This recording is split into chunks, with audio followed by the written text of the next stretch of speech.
Good morning students. कक्षा 9 कृषि विज्ञान।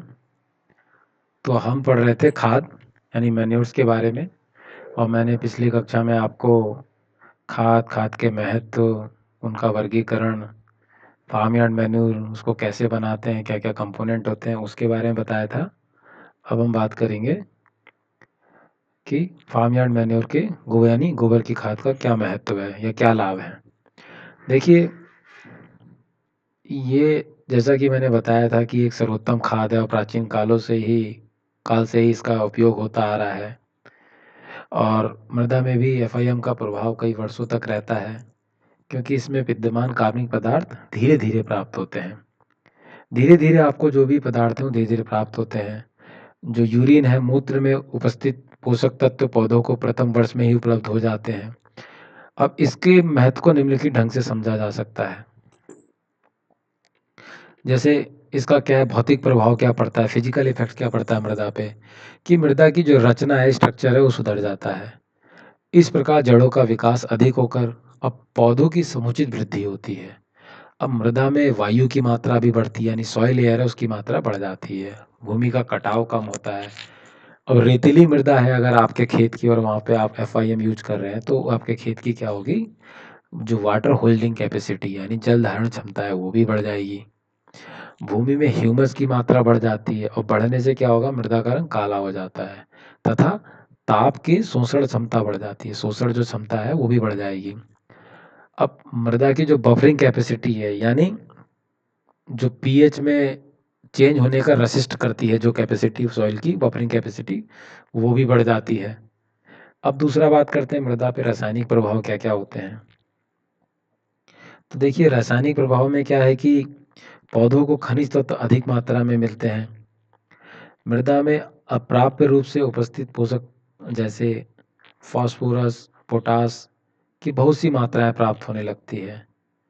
अब जो अदर आपके न्यूट्रिएंट्स हैं, जैसे पोटेशियम है, कैल्शियम, मैग्नीशियम तथा मैग्नीज, ये भी आसानी से उपलब्ध होने लगते हैं, सरलता से उपलब्ध हो जाते हैं।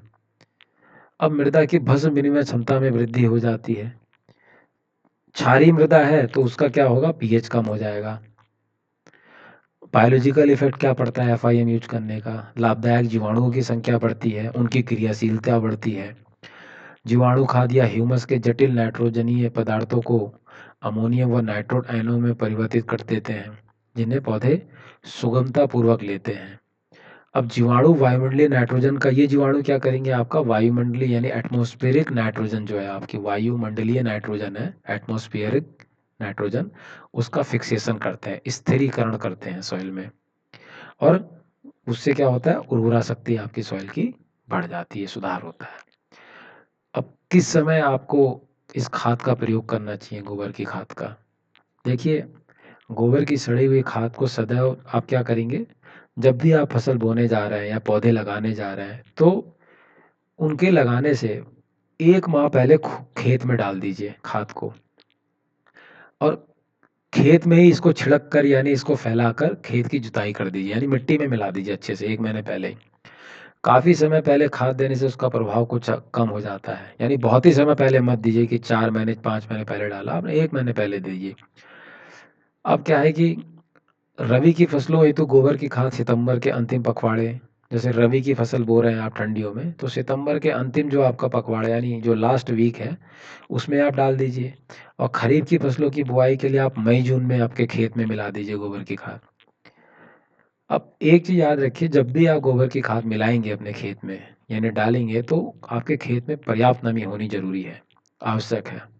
अन्यथा ये क्या होगी, खाद अच्छी प्रकार से डिकम्पोज नहीं हो पाएगी। मान लीजिए कुछ अगर डिकम्पोज होने से रह गई है, तो उसका डिकम्पोजिशन नहीं हो पाएगा, या फर्दर जो डिकम्पोजिशन है ताकि न्यूट्रिएंट रिलीज हो आपकी सॉइल में, आपको प्लांट्स को मिले, वो नहीं मिल पाएंगे। अच्छी प्रकार से गड्ढों में सड़ी खाद को बुआई के तुरंत पहले भी प्रयोग किया जा सकता है। अगर आपकी वेल डिकम्पोज्ड है, बिल्कुल डिकम्पोज हो गई है अब, और तो उसको आप तुरंत जब आपके पौधे रोपण करते हैं उस समय भी मिला के यूज कर सकते हैं सॉइल में। ठीक है स्टूडेंट्स, तो ये थे आपके कि गोबर की खाद यूज करने का आपको क्या लाभ मिलेगा।